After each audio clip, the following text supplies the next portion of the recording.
ජාත්‍යන්තරයේ ජයගත් පළමු ශ්‍රී ලාංකික නිල් චිත්‍රපට නළුවා ජේ කොඩි. ඉතිහාසයේ ප්‍රථම වරට ශ්‍රී ලාංකික තරුණයෙකු ජාත්‍යන්තර නිල් චිත්‍රපට කර්මාන්තයට පිවිස තිබෙනවා. ඔහුගේ අන්වර්ථ නාමය වනුයේ ජේ කොඩි වන අතර ඔහුගේ සත්‍ය නාමය කුමක්ද යන්න මෙතෙක් අනාවරණය වී නැහැ. ඇමරිකාවේ ෆ්ලොරිඩා ප්‍රාන්තයේ මියාමිහි පදිංචි ජේ කොඩි මේ වන විට නිල් චිත්‍රපට 30කට වඩා වැඩි ප්‍රමාණයකට රංගනයෙන් දායක වී තිබෙනවා.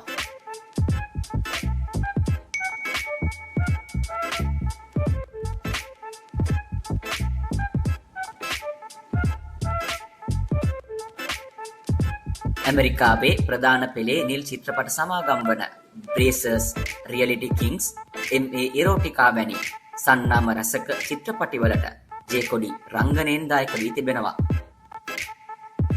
මෙතෙක් මෙවැනි ප්‍රධාන පෙළේ නිල් චිත්‍රපට නිෂ්පාදන සමාගම්වල නිරූපණ ශිල්පියෙකු හෝ ශිල්පිනියක් වශයෙන් කිසිදු ශ්‍රී ලාංකිකයෙකු කටයුතු කර නැමැති අතර ජේ කොඩි ඇමරිකාව සහ කැනඩාව යන රටවල් දිත්වයේම සිය වෘත්තීය කටයුතු සිදු කරගෙන යනු ලබනවා.